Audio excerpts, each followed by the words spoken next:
Dalton Russell कैमरे के सामने बोलता हुआ दिखाई देता है। वह कहता है कि उसने वॉल स्ट्रीट के एक बैंक में बहुत ही सोच समझकर डकैती की और बिना पकड़े सीधे सामने के दरवाजे से बाहर निकल गया। अब सिर्फ एक सवाल बचता है, उसने यह सब कैसे किया? डाल्टन और उसकी टीम मास्टर्स पेंटर्स बनकर मैनहट्टन ट्रस्ट बैंक के बाहर पहुंचते हैं। सबसे पहले डाल्टन बैंक के अंदर जाता है और कैमरों को बंद कर देता है। उनकी अच्छी तरह बनाई गई योजना के कारण कुछ ही सेकंड में वे बैंक का दरवाजा बंद कर देते हैं और अंदर मौजूद सभी लोगों को जमीन पर बैठा देते हैं। इसी दौरान एक पुलिस अधिकारी बैंक के पास आता है क्योंकि उसे अंदर से धुआं निकलता दिखता है। वह कॉल पूरी भी नहीं कर पाता कि डाल्टन बाहर आता है और उसे बताता है कि बैंक के अंदर लोग बंधक हैं। अगर पुलिस दरवाजे के पास आई तो वह उन्हें मारना शुरू कर देगा। अधिकारी तुरंत खबर देता है और कुछ ही समय में NYPD की कई गाड़ियां मौके पर पहुंच जाती हैं। पुलिस हालात का जायजा लेती है, इलाके को घेर लेती है और पूरे ब्लॉक को बंद कर देती है। उधर मैनहट्टन ट्रस्ट बैंक का मालिक आर्थर केस को पता चलता है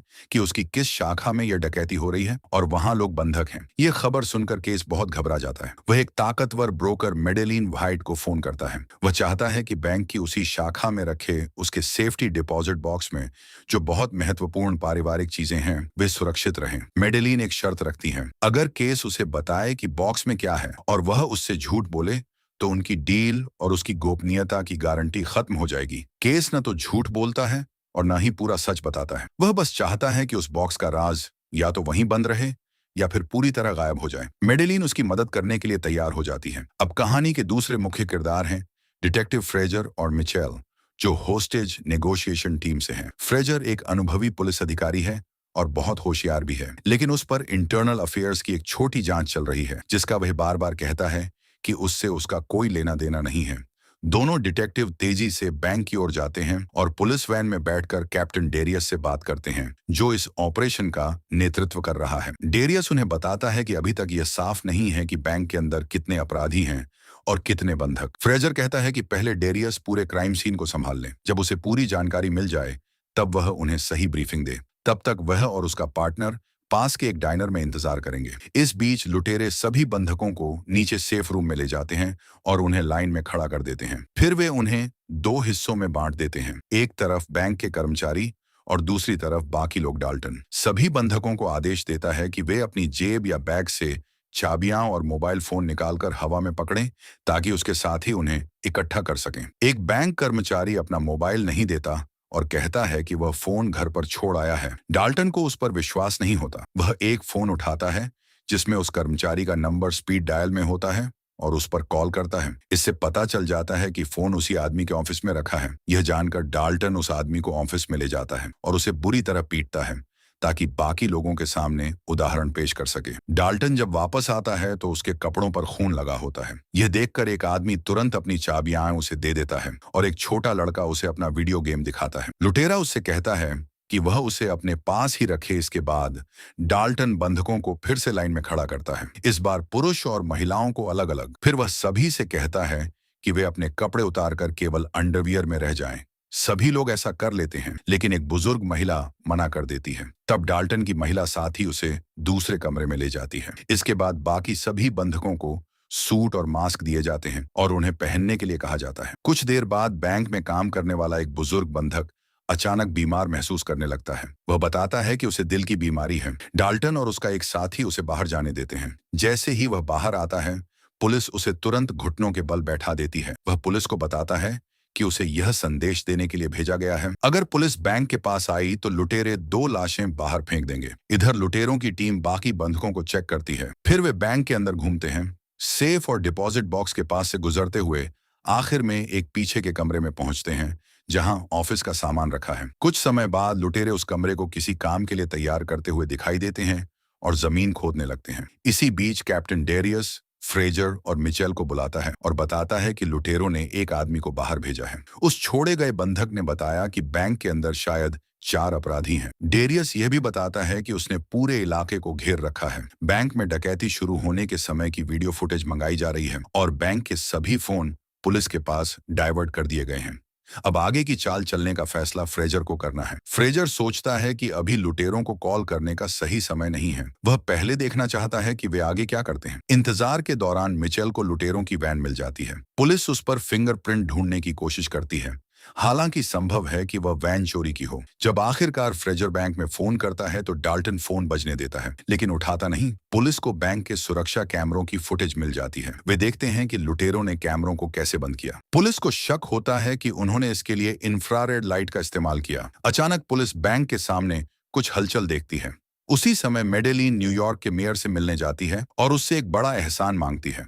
वह मेयर से कहती है कि वह अपने एक क्लाइंट के लिए बैंक की बंधक स्थिति पर नजर रख रही है और चाहती है कि उसे पुलिस के साथ अंदर जाने की अनुमति दी जाए ताकि वह अपना काम कर सके। मेयर पहले कहता है कि यह संभव नहीं है, लेकिन मेडेलिन जोर देती है और आखिरकार मेयर उसकी मदद करने के लिए मान जाता है। उधर लुटेरे एक और बंधक को बाहर भेजते हैं, जिसके शरीर पर पुलिस के लिए एक संदेश बांधा हुआ होता है। पुलिस उसे पकड़ लेती है और पूछताछ के लिए ले जाती है। बाद में उसे डायनर में फ्रेजर और बाकी अधिकारियों के सामने बैठाकर पूछताछ की जाती है। वह आदमी बहुत गुस्से में होता है, लेकिन थोड़ी देर बाद वह बताता है कि बैंक के अंदर क्या चल रहा है। वह पुष्टि करता है कि बैंक के अंदर लगभग 4 अपराधी हैं और करीब 20 से 30 बंधक मौजूद हैं। कुछ देर बाद पुलिस उस संदेश को पढ़ती है जो बंधक के साथ भेजा गया था। लुटेरों की मांग है कि रात 9 बजे तक उन्हें 2 बसें और एक जंबो जेट दिया जाए। अगर पुलिस समय सीमा तोड़ती है तो वे हर घंटे एक बंधक को मार देंगे। इसके अलावा बैंक को प्लास्टिक विस्फोटकों से भी सुरक्षित किया गया है। डेरियस कहता है कि वे लुटेरों को हवाई जहाज नहीं दे सकते, लेकिन बस देने के बारे में सोचा जा सकता है। वहीं फ्रेजर कहता है कि जब तक लुटेरे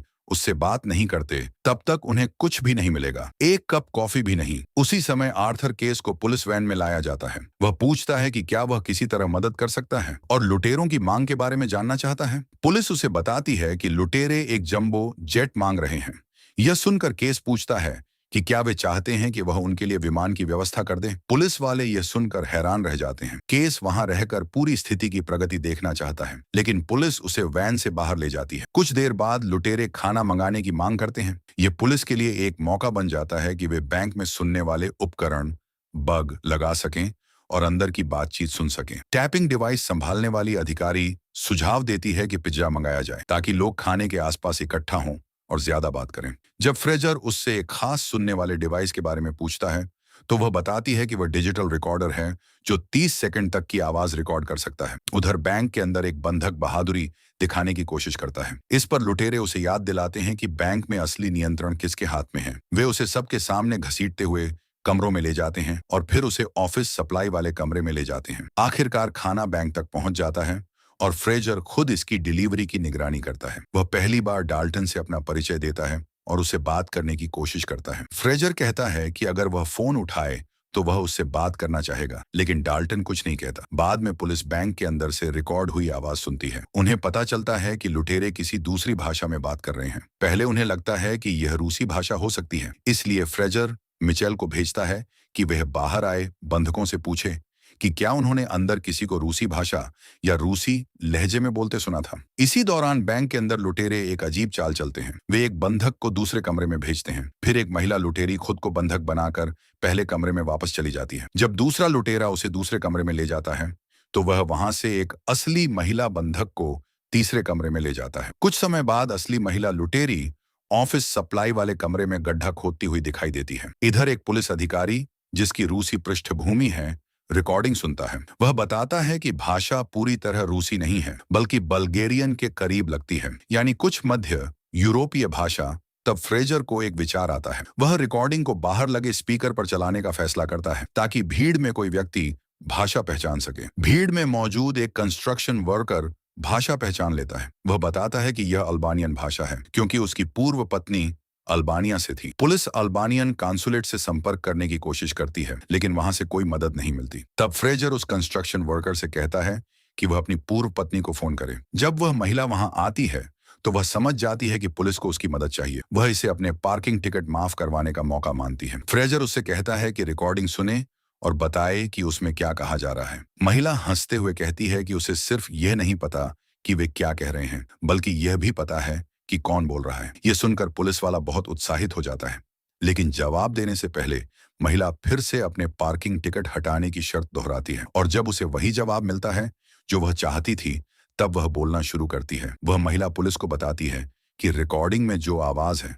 वह अल्बानिया के पूर्व कम्युनिस्ट राष्ट्रपति एनवर होक्सा की है। तभी पुलिस को समझ में आता है कि वे जो सुन रहे थे वह असली बातचीत नहीं थी, बल्कि एक नकली टेप था। लुटेरों को पहले से पता था कि पुलिस बैंक में सुनने वाले उपकरण लगा देगी, इसलिए उन्होंने जानबूझकर यह टेप चलाया था। ये बात समझ आने के बाद पुलिस की पूरी रणनीति बदल जाती है। इसी दौरान बैंक के अंदर अलग अलग दृश्यों में डाल्टन को सेफ और पैसों के पास देखा जाता है, लेकिन उसका व्यवहार देखकर लगता है कि शायद वे लोग पैसों के लिए नहीं आए हैं। कुछ देर बाद डाल्टन और उसका एक साथी एक सेफ्टी डिपॉजिट बॉक्स खोलते हैं। उस बॉक्स में कुछ महत्वपूर्ण दस्तावेज, हीरे और छोटे बैग रखे होते हैं। डाल्टन उन दस्तावेजों को निकाल लेता है और उसका साथी बॉक्स को फिर से बंद कर देता है। लगभग उसी समय न्यूयॉर्क का मेयर मेडेलिन को साथ लेकर बैंक के बाहर आता है और डिटेक्टिव फ्रेजर से मिलने जाता है। मेयर दोनों का परिचय कराता है और मेडेलिन जल्दी से फ्रेजर को बताती है कि वह वहां क्यों आई है। फ्रेजर उसकी मदद स्वीकार करने में हिचकिचाता है। तब मेडेलिन और मेयर थोड़ा दबाव और ब्लैकमेल करके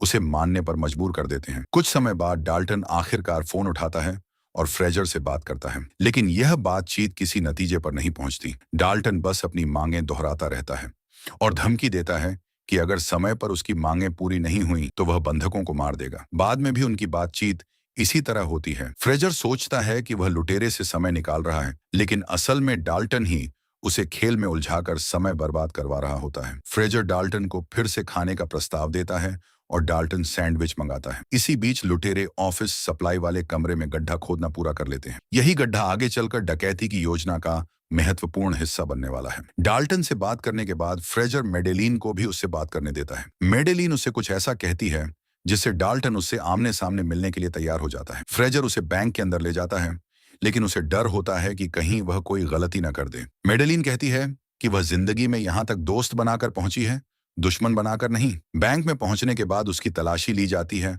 और फिर वह डाल्टन से बात करती है। मेडेलिन उसे एक प्रस्ताव देती है, अगर वह सेफ्टी डिपॉजिट बॉक्स का सामान दे दे तो उसे छोटी जेल की सजा और बाहर आने पर $20 लाख मिल सकते हैं। लेकिन डाल्टन साफ कह देता है कि उसे पता है मेडेलिन किसके लिए काम कर रही है। वह यह भी बताता है कि आर्थर केस द्वितीय विश्व युद्ध के समय स्विट्जरलैंड में नाजियों का सहयोगी था। मेडेलिन उससे सिर्फ उस डिपॉजिट बॉक्स के बारे में पूछती है।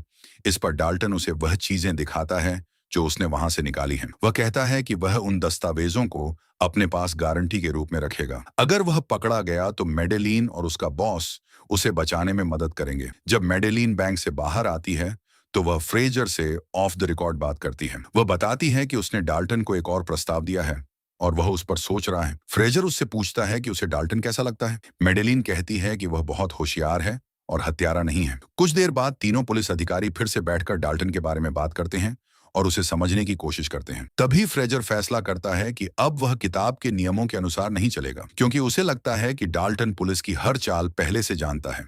फ्रेजर डाल्टन को फोन करता है और कहता है कि अगर वह उसे अंदर आकर पहले बंधकों को देखने दे तो वह उसे जेट दिलाने की कोशिश करेगा। डाल्टन इस बात के लिए मान जाता है। अगले दृश्य में फ्रेजर बैंक के अंदर जाता हुआ दिखाई देता है। उसे उन कमरों में ले जाया जाता है जहां बंधकों को रखा गया है। वह देखता है कि सभी लोग जिंदा और ठीक हैं। जब वह एक छोटे लड़के को देखता है तो उसे अपने साथ बाहर ले जाने की अनुमति मांगता है, लेकिन डाल्टन मना कर देता है। बाहर जाने से पहले फ्रेजर बंधकों से वादा करता है कि वह सबको सुरक्षित बाहर निकाल लेगा। फ्रेजर फिर डाल्टन से बात करता है और बताता है कि बाहर पुलिस की टैक्टिकल टीम तैयार खड़ी है, लेकिन डाल्टन फिर से उससे ज्यादा चालाक साबित होता है। दरवाजे के पास पहुंचते ही फ्रेजर अचानक डाल्टन पर झपटता है और उसका मास्क उतारने की कोशिश करता है, लेकिन दूसरे लुटेरे समय रहते उसे रोक देते हैं। डाल्टन इस बात से बहुत गुस्सा हो जाता है और फिर से बसों की मांग करता है। इसके बाद डाल्टन सप्लाई वाले कमरे में जाता है और अपने साथी से पूछता है कि काम खत्म होने में कितना समय लगेगा। साथी बताता है कि उसे लगभग 2 से 3 घंटे और लगेंगे। फ्रेजर वापस पुलिस वैन में जाता है और डेरियस से कहता है कि डाल्टन हत्यारा नहीं है, इसलिए उन्हें इंतजार करना चाहिए और देखना चाहिए कि वह आगे क्या करता है। कुछ समय बाद डाल्टन फिर से फोन करता है और कहता है कि पुलिस कैमरों को खिड़की की ओर घुमाएं। जैसे ही पुलिस ऐसा करती है, वे देखते हैं कि डाल्टन एक बंधक के सिर पर बंदूक रखता है और कैमरे के सामने उसे गोली मार देता है। इस घटना के बाद फ्रेजर को केस से हटा दिया जाता है और डेरियस उसकी जगह ले लेता है। डेरियस अब जल्दी से टैक्टिकल टीम को बैंक के अंदर भेजने की योजना बनाता है, लेकिन बैंक के अंदर जाना बहुत जोखिम भरा होता है। आखिर में वे तय करते हैं कि अंदर जाते समय रबर बुलेट्स का इस्तेमाल किया जाएगा ताकि किसी की जान न जाए। मिचेल सोचता है कि अगर फिर कोई गलती हुई तो फ्रेजर को ही बलि का बकरा बना दिया जाएगा, लेकिन फ्रेजर कहता है कि उसने मेडेलिन के साथ एक समझौता किया है और सब ठीक हो जाएगा। तभी फ्रेजर को पता चलता है कि लुटेरे पूरे समय उनकी बातें एक ट्रांसमीटर के जरिए सुन रहे थे। वह तुरंत डेरियस को इसकी सूचना देता है, लेकिन डेरियस फिर भी हमला करने का फैसला करता है। जब डाल्टन को यह पता चलता है तो वह स्मोक ग्रेनेड फेंक देता है। धुआं फैलते ही सभी बंधक बैंक से बाहर निकल आते हैं, इससे पहले कि पुलिस अंदर पहुंच पाए। जैसे ही सभी बाहर आते हैं, टैक्टिकल टीम उन्हें जमीन पर लिटा देती है और सभी को गिरफ्तार कर लेती है। इसके बाद टैक्टिकल टीम बैंक के अंदर जाती है ताकि लुटेरों को ढूंढ सके या किसी लाश का पता लगा सके। वे सभी कमरे, सेफ और सप्लाई रूम चेक करते हैं, लेकिन उन्हें कुछ भी नहीं मिलता। फ्रेजर, मिचेल और डेरियस भी अंदर आते हैं। टैक्टिकल टीम का लीडर बताता है कि उन्हें उस बंधक की लाश नहीं मिली और बैंक से कुछ भी चोरी नहीं हुआ। बाद में पुलिस को पता चलता है कि लुटेरों के हथियार नकली खिलौना बंदूकें थीं और बंधक की हत्या भी सिर्फ एक चाल थी। इसी बीच सभी बंधकों और लुटेरों को पुलिस स्टेशन ले जाया जाता है पूछताछ के लिए। क्योंकि सभी ने एक जैसे कपड़े और मास्क पहने थे, इसलिए पुलिस को यह पहचानना मुश्किल हो जाता है कि कौन असली बंधक है और कौन लुटेरा। कुछ समय बाद फ्रेजर के कप्तान उसे बताते हैं कि अब यह केस बंद कर दिया गया है। फ्रेजर को इसकी उम्मीद नहीं थी, लेकिन वह इस मामले को छोड़ने वाला नहीं है। जाने से पहले कप्तान उसे बताते हैं कि उसकी पुरानी समस्या भी अब खत्म हो गई है। बाद में फ्रेजर को बैंक के सीक्रेट सेफ्टी डिपॉजिट बॉक्स से जुड़ा एक सुराग मिलता है और वह पूरी योजना को समझने लगता है। वह फिर से मेडेलिन से मिलता है और उसे एक रिकॉर्डिंग सुनाता है जिसमें वह और मेयर उसे ब्लैकमेल कर रहे थे। उस रिकॉर्डिंग को सार्वजनिक न करने के बदले फ्रेजर उससे आर्थर केस के सेफ्टी डिपॉजिट बॉक्स के बारे में जानकारी मांगता है। मेडेलिन फ्रेजर को सिर्फ एक छोटा सा इशारा देती है, लेकिन उसे कहती है कि इस मामले को यहीं छोड़ दें। बाद में मेडेलिन आर्थर केस से मिलने जाती है। वह उसे बताती है कि फ्रेजर अब कोई समस्या नहीं बनेगा, लेकिन डाल्टन उस डिपॉजिट बॉक्स के दस्तावेज को अपने पास रखेगा ताकि केस उससे बदला न ले सके। मेडेलिन यह भी बताती है कि उस बॉक्स में दस्तावेज के साथ हीरे भी थे। केस बताता है कि वहां एक कार्टियर की अंगूठी भी थी जो उसके कुछ यहूदी दोस्तों की थी। वे लोग नाजियों से नहीं बच पाए क्योंकि नाजियों ने केस को बहुत पैसे दिए थे। मेडेलिन जाने से पहले उससे पैसे लेती है और दिखावा करती है कि वह उसे जज नहीं कर रही। डकैती के एक हफ्ते बाद डाल्टन आखिर दिखाता है कि उसने यह डकैती कैसे की। असल में वह पूरे समय बैंक के अंदर सप्लाई रूम में बनी एक छिपी हुई जगह में छुपा हुआ था। उसके पास हीरे, अंगूठी और वह दस्तावेज भी होते हैं। वह छिपी हुई दीवार तोड़कर बाहर निकलता है और बैंक के अंदर ऐसे चलता है जैसे वह कोई आम ग्राहक हो। उसके बाकी साथी बैंक के बाहर उसका इंतजार कर रहे होते हैं। उसी समय फ्रेजर और मिचेल भी वहां पहुंचते हैं। डाल्टन बैंक से बाहर निकलते समय फ्रेजर से टकराता है, लेकिन फ्रेजर उसे पहचान नहीं पाता। फ्रेजर एक कोर्ट ऑर्डर लेकर बैंक के अंदर जाता है ताकि वह उस डिपॉजिट बॉक्स को खोल सके। जब बॉक्स खुलता है तो उसके अंदर च्युइंग गम, कार्टियर की अंगूठी और एक नोट मिलता है। उस नोट पर लिखा होता है, अंगूठी का पीछा करो। इसके बाद डिटेक्टिव केस से मिलने जाते हैं। फ्रेजर उससे उस बॉक्स के बारे में सवाल करता है। केस समझ जाता है कि मामला किसी पुराने अपराध से जुड़ा है, इसलिए वह सवालों से बचने की कोशिश करता है। लेकिन फ्रेजर उसे वह अंगूठी दिखाता है और कहता है कि जब वह इसके बारे में और पता करेगा तो सच्चाई खुद सामने आ जाएगी। जब पुलिस वाले वहां से निकलते हैं तो वे हंसते हैं क्योंकि उन्हें पता है कि अब केस उनके जाल में फंस चुका है। बाद में फ्रेजर मेडेलिन और मेयर के लंच के दौरान वहां पहुंच जाता है। वह उन्हें अंगूठी दिखाता है और मेडेलिन को वॉशिंगटन डीसी के वॉर क्राइम्स ऑफिस का फोन नंबर देता है। मेडेलिन खुशी से उस नंबर पर कॉल करने के लिए तैयार हो जाती है। इसके बदले फ्रेजर उसे वह पेन दे देता है जिसमें उनकी ब्लैकमेल वाली रिकॉर्डिंग थी। इस तरह फ्रेजर एक नाजी सहयोगी, एक ताकतवर ब्रोकर और एक घमंडी मेयर तीनों को मात दे देता है। अब उसके पास बस एक काम बचता है। क्योंकि उसे फर्स्ट ग्रेड डिटेक्टिव भी बना दिया गया है, इसलिए वह घर जाकर अपनी पत्नी के साथ समय बिताने का फैसला करता है। फिल्म के आखिरी दृश्य में फ्रेजर अपनी जेब में एक हीरा पाता है। यह वही हीरा होता है जो डाल्टन ने बैंक में उसे टकराते समय छुपके से उसकी जेब में डाल दिया था। और इसी के साथ कहानी खत्म हो जाती है। अंत में संदेश आता है, ऐसे और वीडियो देखने के लिए चैनल को सब्सक्राइब करें और नोटिफिकेशन ऑन करें। वीडियो देखने के लिए धन्यवाद।